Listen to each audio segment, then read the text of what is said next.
Muli pong nagbabalik ang inyong lingkod, Mr. Ukol. Nandito na naman po ako para magbigay ng tips at giya para sa araw naman po ng Sabado, June 8, 2024. Rating-based handicap system race pa rin po tayo at meron tayong 7 kalahok. Ang start time po ng karera alas 3 ha. Medyo baka makalimutan nyo, alas 3 ng hapon. Shout out Deng Lustria, Celestino Abejo, Nestor Malubay ng San Jose del Monte, Bulacan, Elben Montilla, Alfredo Libaw ng Marikina, Virgilio Santos Jr., Jaime Malubay, Lito Durin, Arnaldo Rionico, at June Perez. Shoutout sa inyo lahat. Shoutout din kay Boss RB Borja. Maraming salamat po. Start na po tayo. Race number 1 po, ito po yung start ng ating winner take all event, covers races 1 to 7. Meron tayong 6 na kalahok. Distansya 1,400 meters. 5 split placer naman tong grupo na to ha. 5 split placer. Dito ang first choice ko si Srinagar. Actually bagong baba to, galing sa 6 to 10 split to. Para sa akin kasi ba ng grupo, tingin ko pwedeng siya yung mauna dito sa karera na to. Baka hindi nila maload siya, pwede makabuo at magaling po sa basayan. Kung plus factor na lang yung basang pista sa kanya, kaya yan ang first choice ko. Second choice ko yung number 6, si Bini Bini. Huling takbo naman ni Bini Bini last May 31. Pang-apat to dumating kila Within Reach. 1.16 medya tinala. May takbo pa yan tersero kila Smarty Jazz, 1.16 medya din, same rider. Magaling tong JC De La Cruz na to, yung sinasabi ko sa inyong hinete. Napansin ko tong hinete na to. Kasi nakaraan numero nasa tabing balya to si si Binibini. Ngayon ganda ng post position. Napaparimati ni ni JC De La Cruz, kaya tingin ko makasunod ng maganda kay Srinagar may chance ang manalo. Third choice ko yung number 4 na rin, si Shepcat, na nakikita kong pwedeng malyamado or basta bibenta to si Shepcat. Sakay po ni AP Nabarosa. Ito naman, kondisyon tong kabahay na to. Palagi nasa indaman nito yung timbangan. Kaya race number 1 ang first choice ko. Number 2, Srinagar. Second choice number 6, Bini Bini. Third choice number 4, Shepcat. Good luck po. Race number 2 na po tayo, bayang kararista. Start naman po ito ng ating Pick 6 event, covers races 2 to 7. Ganun pa rin po, 6 na kalahok. Distansya 1,400 meters pa rin. 11 to 15 split. Ito grupo na to. Dito sa race number 2, gusto ko dito yung Cherubim. Si Cherubim, matagal hindi tumakbo. Ang huling takbo pa nito last December 23 pa. Kalaban nito si Hakim, tersero dumating to doon, 127.2. Actually, bumaba ng grupo. Isa, 16 to 21 to Tumatakbo si Cherubim. Pero nag-barrier yan last time out lang. Segundo yan kay Authentication last May 25. Nagtala ng 1.14 medya. Nakapigil po si Cherubim. Kaya tingin ko may tuli na kabayo, baba sa laban. Sosolohin ko po si Cherubim, pero may kursunada rin ako dito ndihado Kung gusto nyo, isama nyo sa exotic nyo. Itong Maki Boy, gusto ko yung Maki Boy dito sa laban rin na to. Pero ako, sosolohin ko muna po. Entry number 1, Cherubim. Good luck po. Race number 3 na po tayo, bayang kararista. Start naman to ng Pick 5 event, covers races 3 to 7. Meron naman tayo ditong 7 kalahok. 6 to 10 split naman tong grupo na to. Ang first choice ko dito, yung kabayo ni Mr. Sandy Javier, itong One of a Kind. Gagabayan ni Jeffrey Bakaykay. Ito si One of a Kind, tersero dumating to last June 1 Kaila iShot Spaghetti pababa, nagtala ng 1.30 medya. Bagong baba to, 11 to 15 split din tinatakbuhan nito noon eh. Nagustuhan ko lang to dahil bukod sa may tulin, may remati pa tong kabayo na to, kaya pwedeng manalo to dito. Ang second choice ko dito yung number 7, si Tenacity. Si Tenacity naman baka makabuo naman na ere. Ganda ng post position, huling takbo nito. Tagal dito makbo to, tapos tumakbo nung last May 31, pang-apat dumating kila G City. 1.16 medya. Di banderang kabayo, baka mauna at mapabayaan, basa ang pista. Kaya yan ang second choice ko. Third choice ko yung number 3, si Great Angie, na may dalawang sunod na segundo na to. Last May 25, segundo to kay Great Connection, 1.16 medya. Same rider ang sasakay. Kaya race number 3 ang first choice ko. Number 1, One of a Kind. Second choice number 7, Tenacity. Third choice number 3, Great Angie. Good luck po. Race number 4 na po tayo, bayang karalista. Ito naman po yung ating pick 4 event. Covers races 4 to 7. Dito naman meron tayong 6 na kalahok. Distansya 1,400 meters, 11 to 15 split. Ang first choice ko dito yung entry number 5, si Alazabon.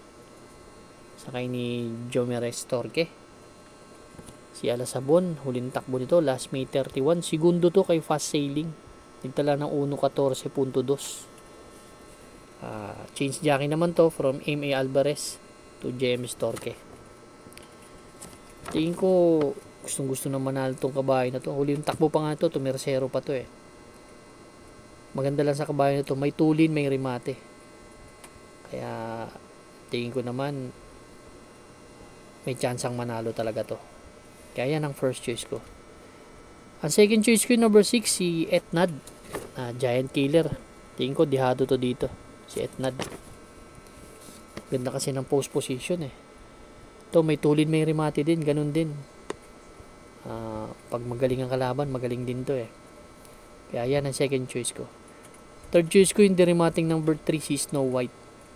Nasakay ni Bear Jomel Galleta. Ito naman talagang sa 11 to 15 split to. Palaging tumitimbang tong kabayo na to. Kung makalapit sa kanila, makarimate ng maganda. Kaya race number 4 ang first choice ko. Number 5, Alazabon. Second choice number 6, Etnad. Third choice number 3, Snow White. Good luck po. Race number 5 na po tayo, bayang kararista. Last daily double plus 1 event and last extra double natin. Meron tayong 6 na kalahok sa distansyang 1,400 meters. 6 to 10 split naman tong grupo na to. Ang first choice ko dito yung number 1, si Call to Honor. Actually bagong baba to. Galing sa 11 to 15 split to, kaya lang matagal ang bakasyon, pero may takbo yan last May 17 na barrier. Panood ko po yan. Sobra makapigil yung hinete dyan. Tingin ko may tulin tong kabayo na to. Pwedeng bandera, pwedeng remate. Kaya malaking chance ang manalo sa akin. Yan ang first choice ko. Second choice ko number 5, si 7 of Diamonds. Si 7 of Diamonds, derimating kabayo. Ganda ng distansya. Konti ang kabayo, kaya para sa akin may chance ang manalo. Yan ang second choice ko. Third choice ko yung number 6, si Lava Walker. Dihado sa kay ni JD Calagos. Derimating kabayo, maganda post position. Medyo malaking kabayo to, pero dating mataas ang grupo, pero may chance talaga sa akin. Kaya race number 5, ang first choice ko number 1, Call to Honor. Second choice number 5, 7 of Diamonds. Third choice number 6, Lava Walker. Good luck po. Medyo mahirap po yung karera, kaya dinadagdagan ko para may pagpilian kayo na maganda-ganda. Giya lang po ito ha. Race number 6 na po tayo, bayang karerista. The penultimate race. Meron tayong 9 na kalahok sa distansyang 1,400 meters. 16 to 21 split itong grupo na to. Dito ang first choice ko yung number 9, si Papa Umamaw. Nakikitaan ko kasi baka hindi malutya eh. Si Papa umamaw eh. Kaya pag nauna baka yun nga makabuo tapos basa ang pista. Yan ang first choice ko. Si Papa umamaw. Magagaling din ang mga tinalo niyan. Second choice ko yung dirimating si Mythic Layla sa kay ni Berjomel Galleta. Na kung makakalapit sa harap eh malaking chance ang manalo. Yung magaling na kabayo to. Kaya yan ang second choice ko. Kaya race number 6 ang first choice ko. Entry number 9 Papa Umamaw. Second choice number 4 Mythic Layla. Good luck po bayang kararista. Race number 7 na po tayo bayang kararista. Ito naman po yung ating last and final race for tonight. Sa karera na to meron tayong 9 na kalahok sa karera na to, but 18 betting options lang. 1,400 meters, 22 to 27 split. Paratingan na to ng ating mga exotic. Winner take all, pick 6, pick 5, pick 4. Kaya galingan natin ng pagpili. Dito ang first choice ko dito yung 2-2A si Veterano Tugatog. Actually, si Veterano di banderang kabayo, si Tugatog di remate, dating matuli, may remate. Ang ganda kasi ng post position ni Tugatog, nasa labas na. Although hindi maganda yung tinakbo nito nakaraan, pero tingin ko pag nilabas to dito, malaking chance ang manalo. Galing naman ang hinete JB Ponce. Kaya yan ang first choice ko. Second choice ko yung Elegant Lady. Ito si Elegant Lady, saktuhan lang kasi bitaw nito, pero gusto ko yung post position niya eh. Pwedeng makasunod lang eh. OP Cortez ang hinete. Yan ang second choice ko. Third choice ko yung number 1 si King Hans, na dating tumatakbo sa 28 to 33, nasa 22 to 27 na. Magaling din naman ang hinete. J.A. Guse. Ito naman may tulin, may remate rin. Kaya itong last race na to, kung may mga kursunada pa po kayo, pwede nyo idagdag. Pero ako, ang first choice ko 2-2A Veterano Tugatog. Second choice number 4 Elegant Lady. Third choice number 1 King Hans. Good luck po bayang kararista.